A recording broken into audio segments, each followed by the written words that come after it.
In a world of top-down corporate structures where everyone is faking it until you make it, what happens when you introduce empathic leadership? The kind of leader who sees vulnerability, listening, and inclusion of different perspectives as strength, who holds such a safe space that conflict leads to better outcomes.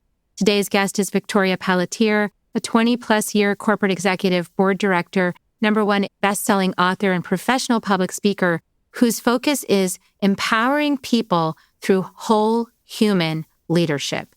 Join us to find out more.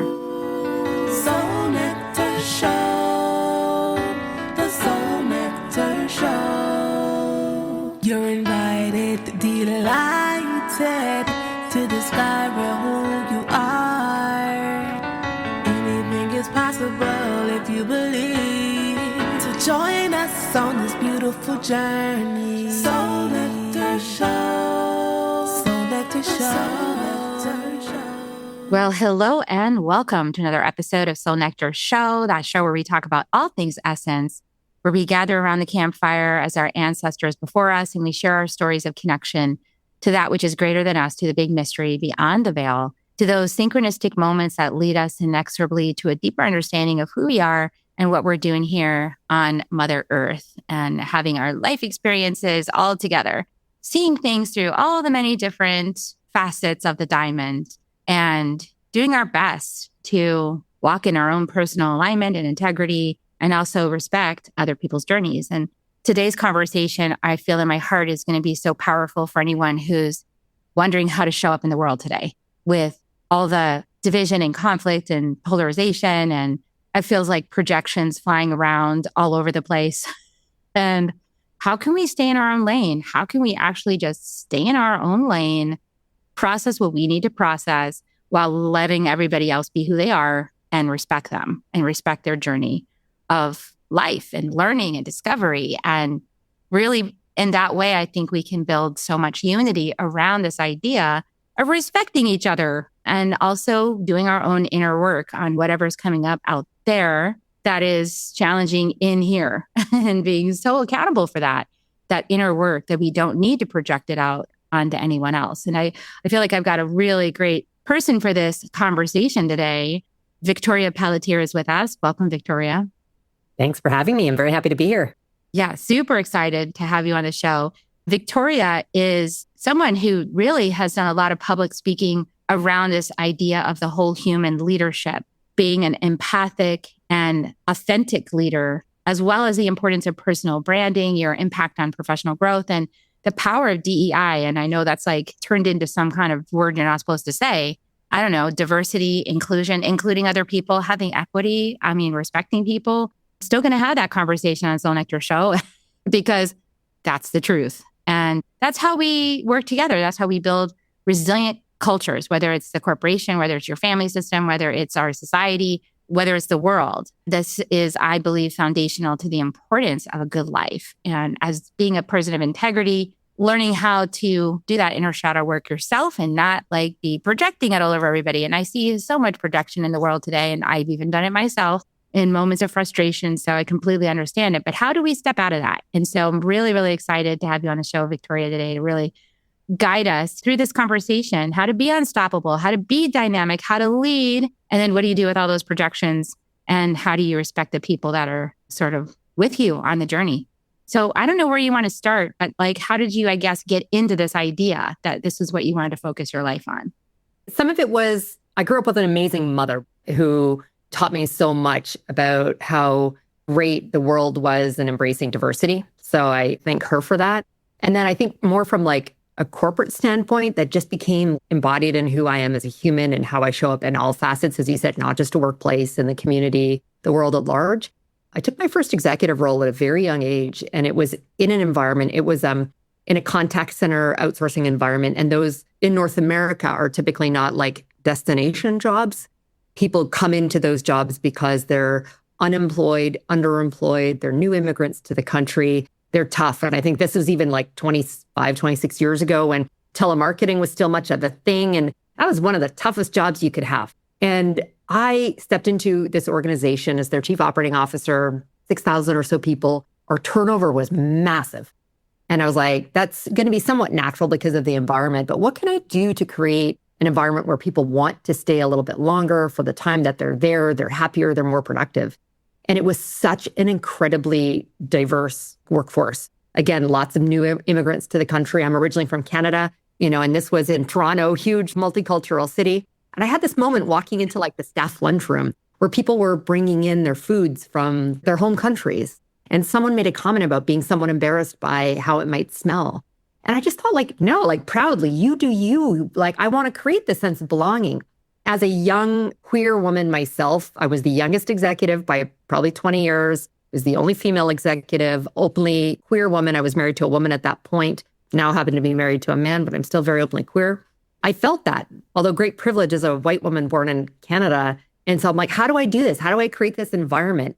So I was doing it because I felt like an outsider in many ways, but I wanted to create the safe place for the colleagues that I was working with. And it had great benefit on them as humans, but also on the business. So that I'm like, well, this should just be the way we always operate. And I've lived, Carrie, with that ever since. And it's just become like so innate to who I am, how I show up. And as you said, sort of in the intro, like it's talking DEI, diversity, equity, and inclusion is like negative words in North America these days. We don't need to have the political conversation.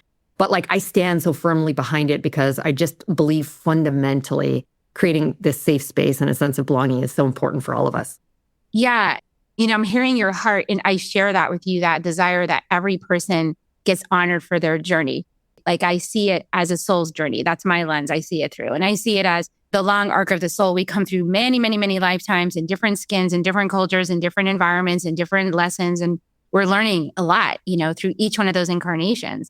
And so, yeah, like sometimes we forget that picture and then we only remember this current lifetime. And when we get into a moment of polarity and like there are some people, for example, in white skin that want everybody else to conform to their idea of the world, very different than what you said.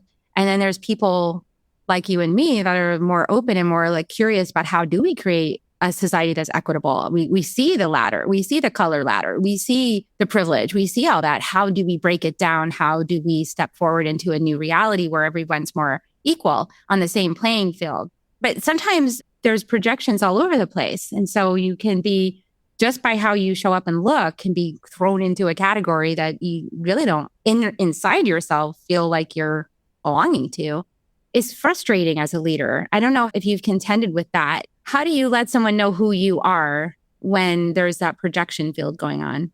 The way I've demonstrated it is by being incredibly authentic and vulnerable about who I am and the experiences that I've had and, what makes me the human I am today. I'm A-type, I'm driven, I'm competitive, but there's things that contributed to like me wanting to get there, and a big part of that was some of my own lived experience, my desire to be better than the biology of I'm adopted. So the biological family or mother in particular, who was very abusive to me before I was adopted. It's that I grew up in a lower socioeconomic home from my adoptive family. And so me sharing that openly, which I didn't, that was a mistake I made early in my career. I didn't want people to think I was weak. I didn't want people to feel sorry for me.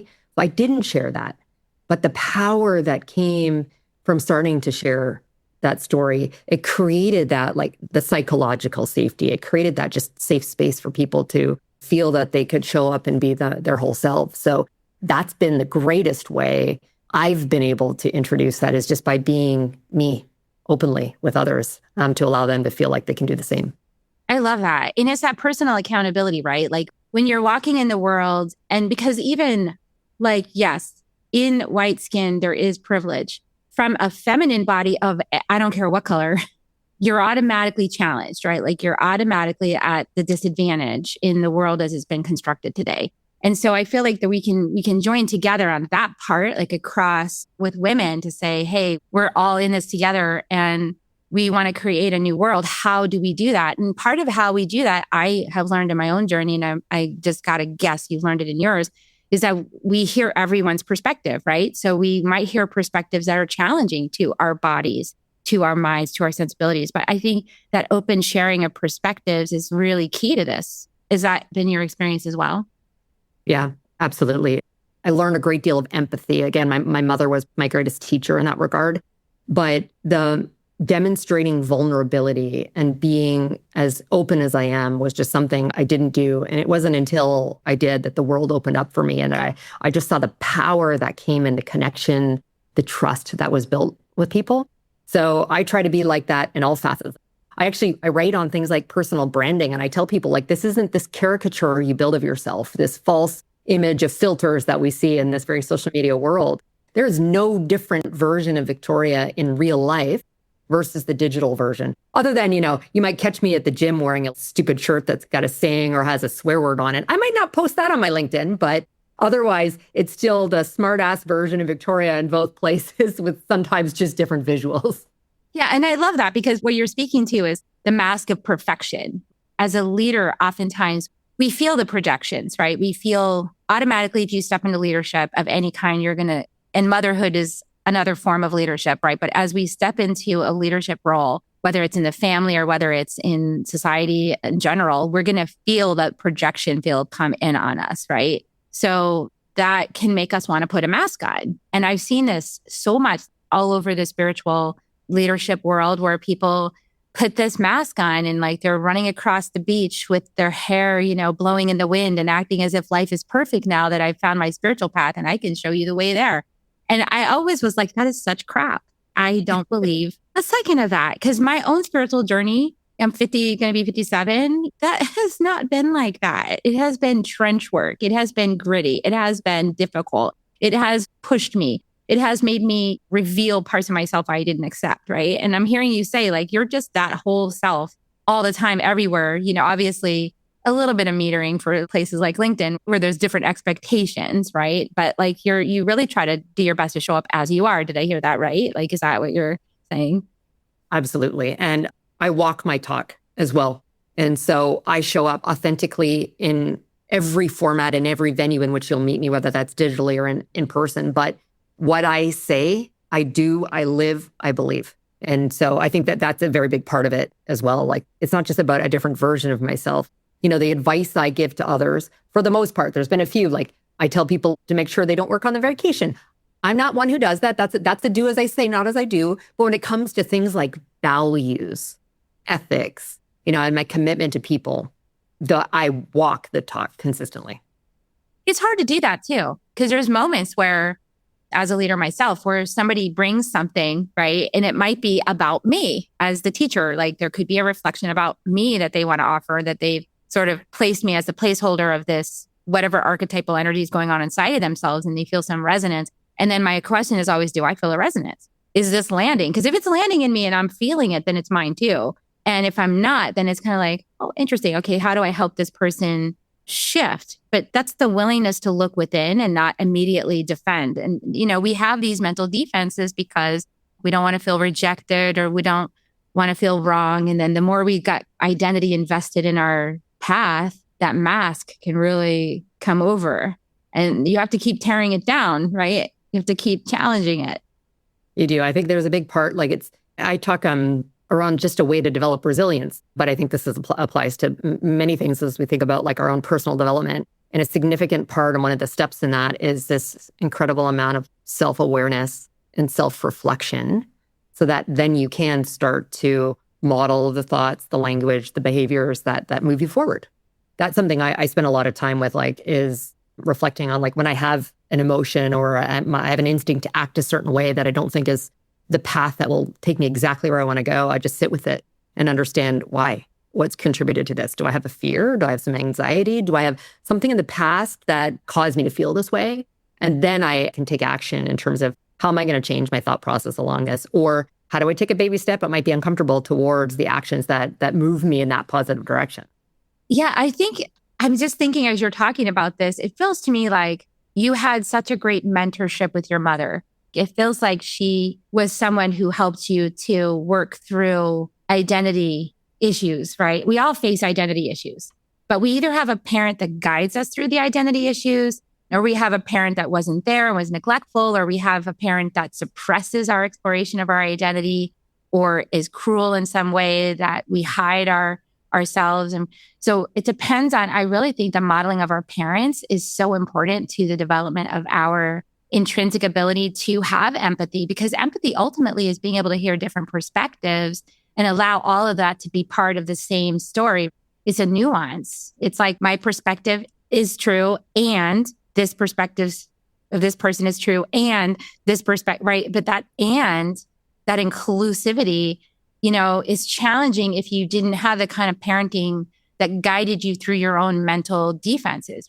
And when we have early childhood wounding, like from a abusive parent or an environment, that those defenses really kick up, right? And so what were some of the things that your mom did like that really pulled you out of defense and into empathy? I will say, Carrie, I wish I appreciated it more when I was younger. I think it was as I became a more mature adult, I appreciated and respected what she did for me. So I'll just say, so again, I'm born to a drug-addicted teenage mother who was very, very abusive to me. I spent the first 4 years of my life with her in and out of child welfare system. And then she would often give me to the woman that ended up adopting me, who then insisted that she take me away. So the most loving thing my biological mother did was agree when asked to give me up for adoption to my adoptive parents. But I was hardened as a kid, right? Like suffering very physical and emotional abuse at the hands of the person who's supposed to love you the most. And so I was insecure. I was tough. I was hardened. I was fearful of being given away again. So that's just the dynamic of where, I was coming from and the young child that my mom had to work with. And so for her, it was quick to push them away, or anyone. If I got into an uncomfortable situation, I'm like, well, I'm going to push you away before you have that opportunity to do that with me. I don't think I loved and believed in myself. So my mom would sit me down, and it was a weird place she would do it. We would do it in the bathroom, and she'd have me sit on the edge of the bath and just talk to me. And she's like, Tori, my nickname growing up. She's like, why? I need you to understand. And it was just over and over again. She wouldn't let me up and out of there until we'd kind of talk through it and process, and inevitably some tears came. And I hated it. And her pushing me to think about no, understand why, what's causing you like that. And it was a bit difficult. My mom, it turned out later as a teenager, it was a bit difficult. She turned out to have, at the time, they might call it something different today, BPD or whatever, but manic depressive disorder. So it was actually very tumultuous still in that. And so I moved out I was barely 17 years old when I went off to university. And I never moved back. And she was very unhealthy. She smoked 2 packs of cigarettes a day and, died in my early 20s. And I wish I could have thanked her for that and told her, see, don't make me cry, told her how much I appreciated it, because as I became a mom and as I got a little bit more mature and comfortable with who I was, and I started to really love myself, that I've reflected back on all that she had done and the tool set she gave me to sit in my discomfort and my anxiety and talk through it and understand. And then I sign a lot of my social media posts with 2 hashtags. One is unstoppable, I am, but the other is no excuses. And I mean that not in the most negative of ways. I just mean you have a choice on how you're going to move forward. But I think you need to do that hard work of reflection and awareness. And sometimes that means surrounding yourself with people who are going to call you on your BS, who will identify the blind spots you are not seeing, and then potentially helping you work through that. Whether that's a loved one, or maybe that's just a professional who can help you with that. I love that. And I thank you for sharing your heart too. And I love that. I had to do a lot of work to heal what I call the mother wound. And I wrote a whole book about that. Love is Fierce, Healing the Mother Wound, during which I basically for 2 years did ceremony and went deep dive into my projections of my mother. And because my parents solution was to put me on a sailboat with them, a 24-foot sailboat. So not a big one. Okay. There was no escaping. There was no other place to go. You're trapped for the whole week. Imagine this, people. Trapped for the whole weekend with your parents on a sailboat every week. And if there's no wind, you're just sitting there. While everyone's reading a book and or playing card games at night. That was my entire high school time. While other kids were going to parties, I was on the sailboat with my parents. And same thing, I hated it. I was so railing against it. I just wanted to get away. And my senior year, my youngest brother, my stepdad, he was my stepfather, his younger son came to live with us. My senior year, he couldn't stand it either. He would go in the dinghy, and we'd push him way out behind the boat on a rope so he could get some space. Because it's a lot. It's really intense when you're trapped with your family on a boat. But the beautiful thing about it is I see it in retrospect. And even now that I'm I'm studying and guiding people through the Venus sequence, which not everybody knows about, but Richard Rudd, the Gene Keys, it's a beautiful system of self-discovery. And the Venus sequence is when you go back up through your life, back to the core wounds, all the way to the womb of your mother and even the womb of your grandmother, because that's actually where you were formed, all the way back in and you heal it. Well, in the mental body development happens 14 to 21. That's called the IQ in the Gene Keys sequence. And I've been doing more deep research into it. And this is where mental defense gets formed. And so if you do not have someone challenging you on your assumptions, willing to sit with you, willing to fight with you over it, willing to talk you through it, willing to force you to look at it, if you don't have that, that mental defense doesn't ever get dissolved. It actually gets fortressed. And then you live like your whole life as a 16-year-old because you don't know how to challenge your own assumptions, right? I guess a lot of people call it critical thinking because you don't know how to do that. So if you don't know how to do that, you can't really see something from somebody else's perspective. You can't actually put yourself in their shoes to understand them. But when you've had somebody willing to sit with you through the fire, like your mom did, as much as you hated that experience, it helped you to dissolve some of those mental defenses so you could actually stand in someone else's shoes and see their perspective, which makes you a great leader because you're not forcing them to see yours. You're actually listening to theirs, which is feminine leadership, right? I don't know if you want to say any words about that, but I feel like we're experiencing some top-down forcing right now from an unhealthy paradigm. And there's a different paradigm that's grassroots, that's growing that I feel in leaders like yourself, that's feminine leadership. Yeah, I personally don't love talking about masculine and feminine traits because I think we all possess both. And some that are characterized as feminine, I don't think should be, because then I think there's this sort of toxic masculinity where they feel like they shouldn't embrace the traits. That's just me personally. I just think that there's incredible skills and traits that we all as humans should embrace and bring, different volumes of them at different times, depending on the situation. So for me, there's a level of empathy and understanding and a way in which we, should be communicating with one another that needs to be different than it has been in the past. And you're right, like I entered the workforce and it's command and control. It was very top down, thou shalt do this, just simply because they sit higher on the hierarchy than someone else rather than, and yes, that should still exist, by the way. There is a hierarchy for a reason, but like the ability to create a place for comfortable discord and challenge, like I want people to do that. And so my approach, you're right, Carrie, it's not been like, you're having this experience because this was mine, but in the way in which I choose to often have, like even in tough performance conversations, I had a leader, he was reporting to me and I could see some of his behavior and I thought it was because of insecurity. Like he would make sure that everyone knew he was an executive in our organization. He led with his title. And so I said, here is my journey to like becoming an executive. So early, I felt a lot of this. I felt insecure. So I showed up with this mask, no vulnerability, no emotion. And I think just by telling him this is what I experienced, and I was doing that, not automatically saying this is why you're doing it, but creating that kind of opportunity. And again, in this case, I'm sharing vulnerability. And here's some mistakes I made and how I learned from them, but I learned why I was doing it. Now let me talk to you about how people are experiencing you in our workplace. And let's try and understand how we move you to a different place. And because I started with that conversation around what I'd learned in my own personal, again, it created a little bit of like safety for him. And without telling him, I need you to go sit and reflect, figure this out. Like that was sort of where I brought him along to. Now, I will say he was a little slower to get there. So in a subsequent conversation, I needed to be a little bit more direct with him on that. Yeah. And so I think that's the kind of, you might call it sort of like feminine leadership, but I just think it's this empathetic, transparent, just very human way in which we can communicate that builds the connection to help us move forward. Yeah. And I think it happens when we embrace our flaws, when we admit our mistakes, or we say, oh, I've been there, totally been there. I think I see this. And then I like to ask, like, are you open to a reflection? Now, if you're working for somebody, obviously you're kind of in a situation where you kind of have to take it in a way. But I feel like what maybe works better sometimes is when people are in the invitation, right? Because we can also make a lot of misrepresentations. Like you said, you made some assumptions, or you had some intuition that said you thought you knew what he was experiencing. But like also, sometimes we don't have a reference point.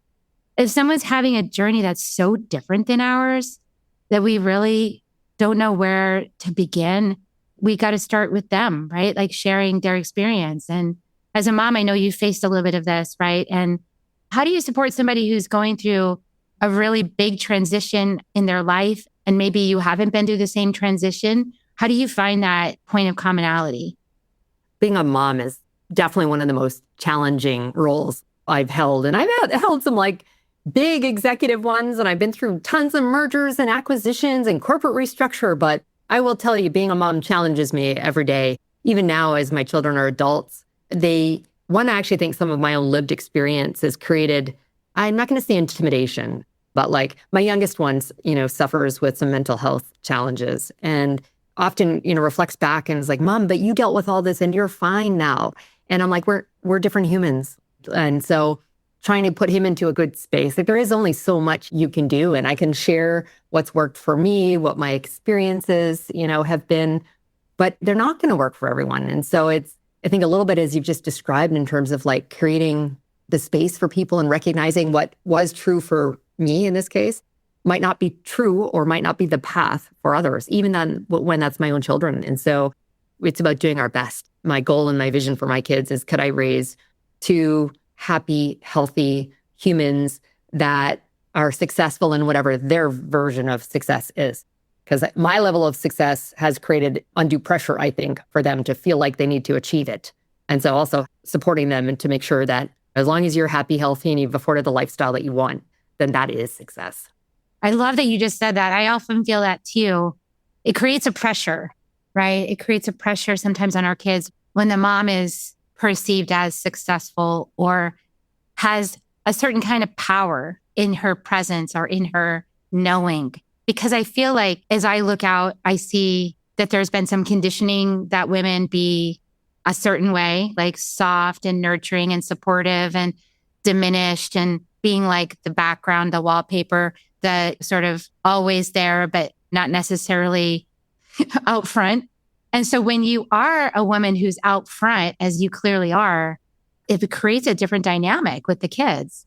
Yeah, it does. It does. And I mean, everyone's different. I sometimes think I'm like nature versus nurture. Like, so my two children are actually two different donors' fathers. So again, I was married to a woman before and I gave birth to my children in that relationship. So my older son's donor was a known donor, but he moved out of town and wasn't available when we wanted to have a second one. So my second one is an anonymous donor. And so although their DNA it's 50% of it is the same, but nurture, they grew up in the same environment, right? And sometimes I look and I'm like, oh my goodness, if I hadn't given birth to both of them, I'd like wonder, like I just think that's human nature. And so like they're so like me yet so different in other ways. And so I just think, like how can we do our best to, again, support them, give them the tools. So this is me as a parent, but it's actually how I approach the workforce as well. Like, what can I do to give people the tools and the support to be their best version of themselves and perform in a way in a business context that aligns to the outcomes that we need to achieve from a business standpoint,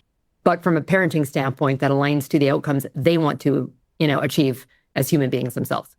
Yeah. And I think you just said something pivotal without saying it. And the blue note of what you said is that you actually are looking to that person and saying, how can I empower you to have your version of success so that your gifts are shining and your life is fulfilled? And what is it about you that needs to come forward? Because a lot of times when you are strong, like you are, and you're up on stage and you did the TED Talk, and when people are attracted to you, right, Victoria, they go, oh my gosh, she's so strong. And there can be like this little hero worship, like, I want to be just like you, and they like show up and want to, I've done this to my mentors, where my first real feminine mentor, I was like, oh, like I was just like watching and I'm probably sitting there like, to like everything she's saying, trying to be just like her, because wow, it was so inspiring. And I didn't feel I had that inside of me for whatever reason. I had a very strong mom. So this conversation is like on multiple levels, Victoria, because my mom was really, really, really strong. And she didn't see herself that way. She saw herself as very small. And my dad was the big one. But no, she was, are you kidding? I felt like I didn't have a place to stand, because it was always my mom. My mom was so strident and so sure of her perspective and so out there and just sharing and confident and speaking her mind and feisty and like this little empathic ball of like goo that I was like, I don't know what to do with this, just so intimidating, I just kind of wanted the mom that would like bake me milk and cookies and, like stroke my back, and tell me it's all going to be okay. And I got this feisty mom. And I'm pretty sure my kids feel the same way. And both of them had the same father, but like they turned out really different too. And one of them's like, just kind of off on his path and, doing his thing and being successful. And the other one is like calling me every day and like really needs some extra support and love and guidance. And, and I'm helping him to find his own, hey, you got it. You got it. And your life doesn't look like your brother's. It's okay. Your life is very different, but what do you want for yourself?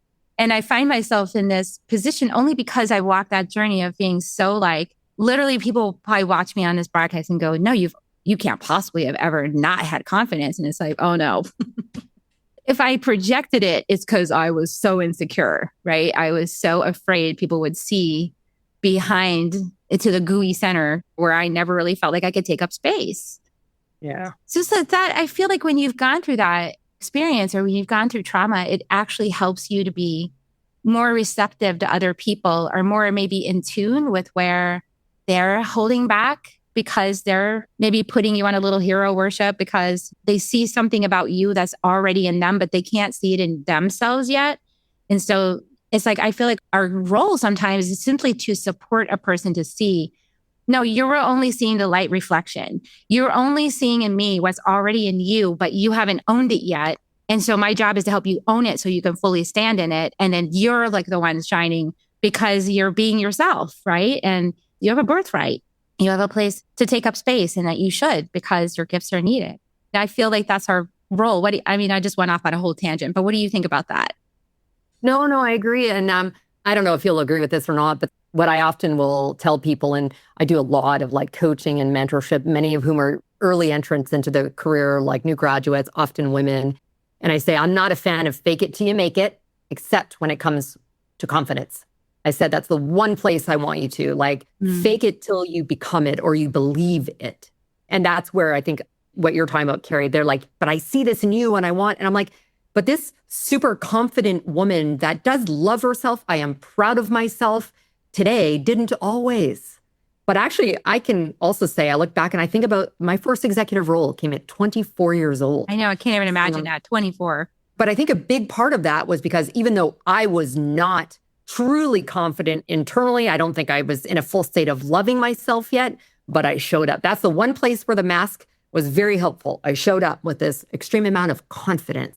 And so telling people that is a little bit of, like you say, just shining the light on them. They're like, what? Really? Like you weren't always like this? Or like even the fact that there's a lot of people who are much more introverted and like, yes, I stand on stages. I'm like, first of all, you don't have to be an extrovert to do those things. But also I wasn't always like this. It's baby steps. And so I just like letting people know that this version they see now, like it's an evolution and there's steps you can take to get there. But just recognize, like you said, sort of the nuggets that you've got inside of yourself, like that, can help you get there. Yeah. And I think there's been a lot in the spiritual community, there's been a lot of dialogue around like burn all the gurus and, destroy all the teachers. They're all dishonest. It's like once you find out somebody's human, they're like, which is why I think it's really important as a spiritual guide. You got to be like, or a mentor or a guide or anything like what you're doing, Victoria, you got to be so vulnerable and transparent. It's like, this is where I am today, but like, I didn't start there. And not only that, but I'm not 100% healed. Like we learn through experience, right? And so how we handle our own mistakes, I think is equally as important. What do you think really works for like leaders who you find yourself in a mistake or you find yourself in maybe a projection field, an accusation? It's such a tricky spot, right? Because you don't want to, I don't want to dismiss, especially if it's a woman that's just coming into her power. I don't want to dismiss her intuition because I'm working to help them have intuition and to trust it. But then when it's projected on you, it's kind of like, oh, but I don't really think that's true about me, but like maybe it is. And then there's these moments where you got to walk this really fine line of like supporting someone in their intuition because they're practicing, right? And a lot of times we practice where it's safe with somebody that we know isn't going to trash us, throw us under the bus, call us crazy. And so we're often put in that position of navigating that. How do you do that? How do you help people through that? Here's a case of where I had to say, like, now I believe it, but like, do as I say, not as I do. And that is around giving yourself permission to fail. I've told people that forever, yet in my 20s, I don't think I really gave myself permission to fail. I was my harshest critic. But I do believe that now. But again, I think that's maturity and lots of failure and learning from failure. So again, as a leader, it's making it okay, creating a safe place. But then it goes back to like that self-reflection again, like, how did I get here? How did I make this mistake? Did I operate purely from intuition and I didn't have enough facts? Did I not consult with people who had a history who may have been able to inform me of what some of the outcomes could have been? Maybe it's circumstances that were outside of my control. And that's okay. But like, let's sit with this and understand how it happened so that we can learn from it for the next time. And I'll always say, like, own it as well. Own the mistake and be confident in talking about what you've learned from it and how you're going to prevent it from moving forward. And I also, again, I think it builds great trust. And it's sort of an extension of that also for me is to acknowledge, I don't know what I don't know. Like, I don't make stuff up just for the sake of it. Like, I've been in professional services, consulting. I'd rather tell a client, I don't know. I don't have the answers right now, but I have a team. I'm going to consult. I'm going to get it. I'm going to come back. Then just making stuff up and then potentially being proven wrong. And then there's a lack of trust as a result of that. So again, that's a level of confidence to be able to go, I don't know what I don't know right now, but I'm going to get the answers. Yeah, that ability right there is exactly what the initiation in teenagehood is meant to do. Because the IQ, the mind, its construction is to protect itself, right? It's to defend itself. And the hardest thing to sit with is not knowing. The hardest thing is not knowing. And to be able to say, I don't know. I'm not sure. I need to reflect on that. That's maturity. That only happens after that initiation. And so some people are getting that initiation through work, through somebody like you. They never had the initiation, right? And so they're showing up at work at 45 and you're like, you become their manager and you're like, oh, well, actually, let me help you through this. And they're getting it through the workplace, or they're going on a shamanic retreat and they're getting it through shamanic initiation. So like if somebody's got to, some point in a person's life, in order to get out of that sort of mental defense place, that polarized thinking, you have to have somebody that's going to willingly to be that mirror for you, to demonstrate it's okay to make mistakes. It's okay to be wrong. Here's what you do to repair. Here's what repair looks like. Here's what conversation about different perspectives looks like. Here's how you hold yourself when someone's attacking you. And here's how you not attack back. You actually need a leader to demonstrate that to you. And these people, whoever holds that, is invaluable for our society. It's like stepping into that elder position. And you were like already beginning your journey with it at 24, which is kind of amazing. But like you said, we learn as we go. We start off with one set of skills, like I can project confidence. And then along the way, behind that mask is like, oh shit, I don't know what to do here. How do I solve this problem? And you're working it, you're puzzling it all the way along. And when your mind is flexible and life is a frontier to be explored, you're much more well equipped to do that than when your telomeres are super short in your brain and you can't accept anybody else's perspective. Then you get stuck in a rut. It just goes down to nowhere. It's a trail to go nowhere, but exactly what you think. And that's social media, unfortunately, is reinforcing those patterns in the mind that get you trapped down in a tunnel of like no other perspectives but your own echo chambers, I think they call them. Yeah, I'd say a few things on that too. I think that's one, why I think it's so important to build relationships outside of the digital realm, because people see the filtered positive views of what's happening on social versus the real struggle that it's taken for people to achieve the success we're seeing. And they're generally not talking about the struggles on the way. Some do. So I think this is why I'm an avid networker, always have been. Even though there are so many days, I do not feel like getting out and going to network after the end of a very long day. I know the real human connection face to face is like no other. And so I like really encourage people to just be building those relationships in real life. The other thing I'd say is I think it's really important for leaders, as you gain this experience, you learn from the mistakes you've made, to be like actively working to become coaches, mentors, and sponsors of others in the workplace. Because there's people who, as you said, they don't know what they don't know. And so like, just go, hey, let me like share this with you. And I think there's some leaders who grasp onto that institutional knowledge and experience, incredible power. And for me, I try and approach it from a place of generosity and not greed. And so I'm going to share with you my experience. I'm going to like go, oh my God, don't make this mistake. Here's what I did. Here's what it looked like. And like just providing that coaching and mentorship. But that's an investment of time. And so for me, I don't see that as secondary to in a workplace to the work. That is integral into my work. Being a coach, being a formal mentor or sponsor to someone in the organization is not extra work. That is my role as a leader. That's who I am as a human.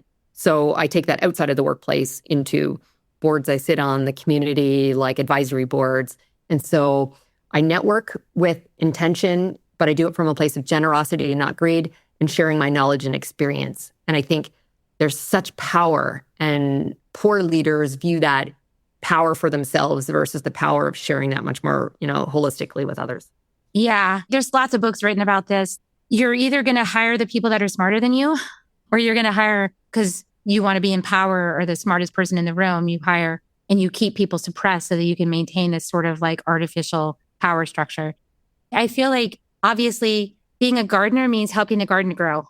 I think if we just think of ourselves as gardeners, and then it's so exciting when the garden starts to grow. It's like, wow, I love it. That's my favorite part. I don't know about you, but that's my favorite part of mentoring. When I see somebody like all of a sudden they stood in their power. I mean, even if it means I know my decision and I'm not ready for this right now and I'm not moving it to the next level. And I'm like, okay, that's awesome. I'm not going to doubt you on that. That's your thing, right? Like that's your truth right now. And then, maybe a few months later, they want to circle back in for something else. But that I've realized at first I used to take that really personal. I'm like, what do you mean? Like I had this whole structure in place for you. Like I was going to lead you to the level 1 and then level 2 and then level 3. And then you were going to loop in for this. And I had to learn like, no, Gary, like I have a structure just so I have a place to lead people, but they get to choose to get on the train or not get on the train. The most important thing I can do is validate their decision. This is what's true for you right now. This is what's right for you right now. I honor your decision. You're absolutely right for yourself. And I'm going to miss you. And maybe they'll circle back in later, but I had to learn that. It's hard to learn that, it's hard to let go of, your idea and realize there's like all these other ideas going on. And if you really want to grow a garden, you need all of the other ideas because they're adding things you didn't even know you wanted until it shows up. So powerful. Yeah. That's why diversity is important. It's because we don't know what we don't know, even if we're leaders. Maybe we're not leading it in quite the right direction. And we would have never known that unless somebody in our team spoke up and said, hey, I see something you're not seeing. Agree. So I've chosen now because of, unfortunately, how the politics around it all, instead of talking, like it's less about diversity of the things we talked about, gender, religion, race, sexuality, and just let's look about diversity of thought, diversity of experience. Recognize that exactly as you've described it, someone who has worked in a different country, different industry, different teams, they're going to see things we didn't because we didn't have that experience.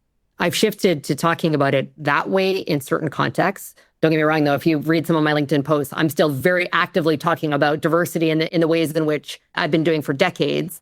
But in certain places where I want it to continue to be supported, I talk about it that way because there's just so much power in, there's innovation and problem solving like that happens when you just have diversity, period. So I embrace it. I love it. It's part of the reason I grew up in a smaller Western Canadian town that didn't have a ton of diversity. And when I got relocated to Toronto, which was like the smaller, cleaner version of New York, and there was all this diversity, like I thrived. I loved it within it and was very happy to, raise my kids there. Yeah, I love it too. I love diversity. It makes me happy.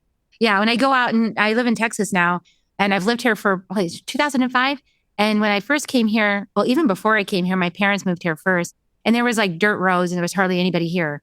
And now it's like all developed and everything. But when I go to my like favorite brunch place with my mom, it is so diverse. It's like, I'm like, yes. I feel like there's something beautiful happening here and just all the different life experiences, the different perspectives, the different ancestry, everything. It's just like so beautiful to see that garden grow and like to learn from each other. And we just elected, I think, the first woman from India to our city council. And I was like, yes, I love this because she showed up my door. And as soon as I saw her eyes, it was like I had this soul connection, like that, this connection with, I don't even know why I know you already, but I do. And I felt her heart and I was like, okay, you're my person. I love it. Love you so much. So, well, great. Thank you so much for coming on. This is, you're definitely dynamic. That's for sure. I mean, you are who you say you are. I mean, you can just tell I can. As an energy intuitive, as an empathic, as a sensitive person that can feel things. What I'm really sensitive to is incongruencies in the field. I always interview people before I interview them. You guys know that about me. And so Victoria and I had a couple conversations already. And I was like feeling sussing out. And I'm like, okay, she's coming from here. She's coming from there. Okay, I want to include this conversation. How are we going to do that? Because I need to feel it. That's how I am. I have to feel someone to know, like, okay, are there incongruencies? And I got to say, like, you're pretty spot on congruent with your message. And from my perspective, and of course, everybody else, your sort of intuition on that is your own to have. So don't just take it from me. You got to do your own work. So how do people get started with you? Because I know you do so many things. I know you work for a lot of companies. And I mean, I don't know, who knows who's listening to this podcast? I mean, I know a lot of spiritual people are, but who knows where they work or what they do? How do you fit into their lives? The easiest way for them to find and connect with me is I have a website, which is victoria-pelletier.com. I'm sure that they don't need to figure out how to spell that. It'll be in your show notes. But from there, they can connect with me, whether it's on LinkedIn or the other socials, to learn about the work that I do around coaching, my public speaking, the books, et cetera. Whatever resonates with them, I'd love to connect. Awesome. And I recommend you guys do connect with Victoria because she's fantastic. I've really enjoyed our connection. I hope this isn't the last time we talk. And I want to just welcome everybody to just take a deep breath. Let all the messages from today sink in. And I'm going to give you kisses. I always give people kisses at the end of the show. And so here come your Reiki kisses, your kisses of love.